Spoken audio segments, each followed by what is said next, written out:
I put my dad in the street against a heavyweight. I've gone back to the dad. I've punched him a few more There's times. 5 blokes outside my front door. Can you come and help One me? hell of a fucking story, so stay tuned.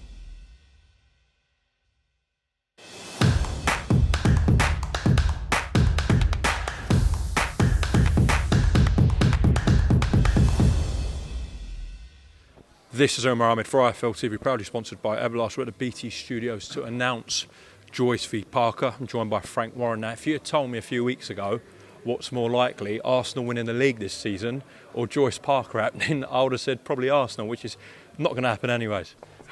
Well, you can only live in hope. You only live in hope.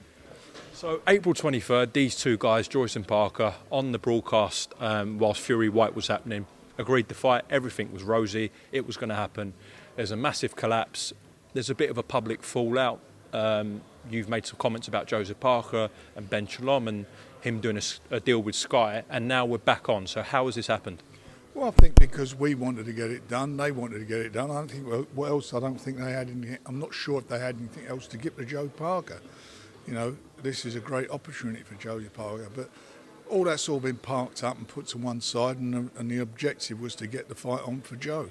You know, you've got the number one in the WBO fighting the number 2 in the WBO, and you've got Joe's also, I think, number 2 in the WBC, and Parker's number 3. So they're highly rated. It's a very competitive fight. A lot of people see it as a 50-50 fight. And you know one thing's for sure, it's going to be a good fight because the styles will blend to turn it into something, I think, a little bit special. Yeah, they're both high-volume fighters, both got two of the best chins in the heavyweight division, tough men, warriors. So, as you said, we're expecting a bit of a bloodbath on September 24th. Well, I hope it's not a bloodbath, but I'm expecting a real good... I think it's going to be a real competitive fight, and I don't see it going the distance. Why does your man win? I think... Look, I know what Joe's positives are, I know what his negatives are. You know, he'll take a few shots to land his own. He's got a big heart, he's got a great chin. I think I hope I'm right, and I believe that it'd be too big for him.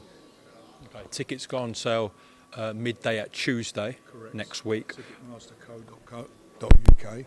Yeah, they're on sale for at midday, as you say. Why is this fight in Manchester, Frank? It's the only venue we could get. I would have liked to. I'd have preferred to put it in London, but you know, Manchester's good as well. It's a good fight that should sell out anywhere in the UK. You know, venues are very difficult to get at the moment because of the COVID and bands back out on the road now, having sort of been locked down for a couple of years, and you've got to grab the dates whilst they're there. So we managed to secure the date there, and that's why we're at the venue. Can you make any comment, should your guy Joe Joyce lose? There are rumours going around that there's a rematch clause for this to happen on Sky Box Office. There is a rematch clause. Okay. So how did that agreement come about with you and Ben? Well, because our man's number 1. And that's what we insisted on. Okay, fair enough. It's good to see that there's two promoters working together. What involvement do Boxer have in this? Are they a co-promoter? Are they an associate of this? They're an associate promoter in this. Okay. Yeah. And how is your relationship with Boxer and Ben? I've never met him. He's here today, so... Well, I'm going to meet him today. That's it. I haven't got a relationship. My son George dealt with it all. Okay. But I'm sure, listen, there's not going to be every week where a fight out of your stable and a fighter out of Boxer's stable is going to be able to come to fruition. But is this a good for boxing that you're both working together? It's good to get the fights on that the fans want to see, and that's what we've managed to do between us all. So that's great. We've done it, and if there are other ones out there that we feel are appropriate, then we will get involved to try and make them. Good stuff. We know this is on BT Sport Box Office on September 24th. How do you think it performs, Frank? I think it'll do very, very well. I think it'll do well. Okay. Was there consideration to go with this on normal BT? No, it has to be to pay the guys what they're getting. It has to go on pay-per-view. I take it we're going to get a healthy undercard as well then? I'll tell you what, you're going to love the undercard. We're going to announce that next week. We've got a very healthy undercard, very competitive card. Okay. Just away from this, can you give me an update on Mr. Anthony Yard? What's the latest with him and Artur Beterbiev? Well, the fight's all agreed, and we're just sorting the date out. But it is agreed. The contracts are being drawn up as we speak. Okay, so no worries about it. Confident it happens. I'm not concerned about that. No. a fantastic fight that's going to be. Well, we put some good competitive fights together with our fighters, but we've worked very hard to get them into the position to get into these fights. So, Anthony's again is the number one, and he's fighting for a unification, title fight. So I'm delighted for him against a tough guy, by the way. Now, since we last had a conversation, there's been multiple reports going about Tyson Fury. Let's start with Thor. Has there been anything happening between Thor's team and yourself and Tyson? I've not spoke to him, and the situation is really simple. Is Tyson at the moment isn't contemplating anything as regarding boxing, and I think we're really waiting to see what happens on the 20th. And then that's my opinion. We'll see what happens on the 20th, and then see where we go from there. And the other reports going around about Tyson Fury is a third fight with Derek Chisora. Now, apparently, someone has approached Derek Chisora's team about that fight. Can you make any comment on that, please? I haven't. Okay. As you said, we'll wait till August 20th. Correct. All right, Frank, obviously there's this situation going on with Daniel Dubois and Don King.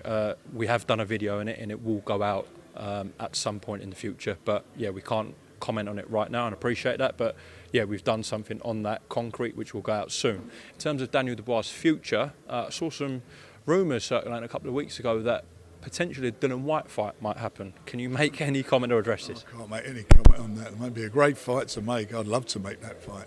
So you've had no contact with Team Dillian Whyte? I haven't had contact with anybody. What are we thinking for Daniel's future immediately? I want to get him out in October. I want to get him paid for his last fight and get him out in October. Well, yeah, both your heavyweights in terms of Daniel Dubois and Joe Joyce, as you say, in strong positions. So bright futures for them. Frank, we learnt that Jake Paul's fight with Hasim Rahman Jr. has been cancelled. Jake just seems to be getting cancellations all over the shop.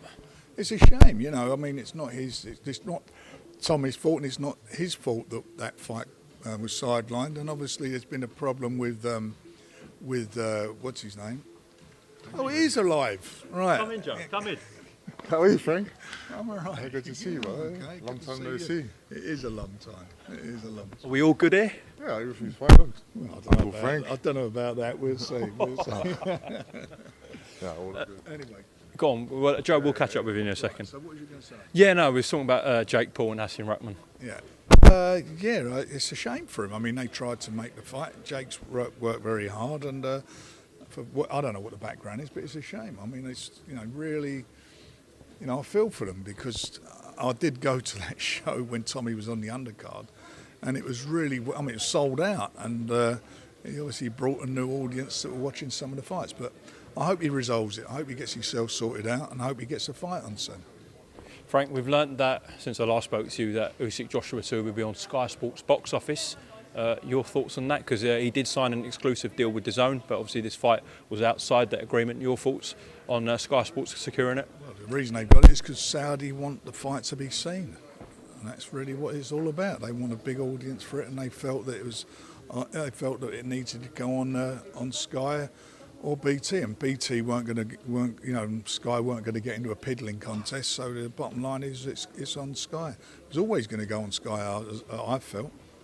Okay, just to close off, everyone watching this, why should they purchase a ticket on Tuesday at midday for Joyce v Parker? And if they can't, why should they tune in on BT Sport box office on September 24th? Because it's a bloody good fight. It's two big guys whose styles will make it into a cracker.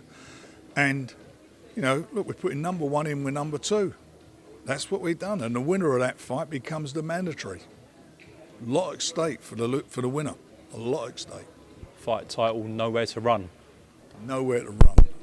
Thank you very much, Frank Warren. Yeah, I put my dad in the street against a heavyweight. I've gone back to the dad.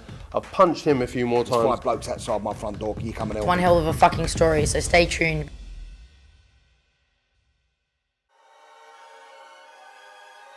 Welcome, Team Everlast, to the Team Everlast Fitness app.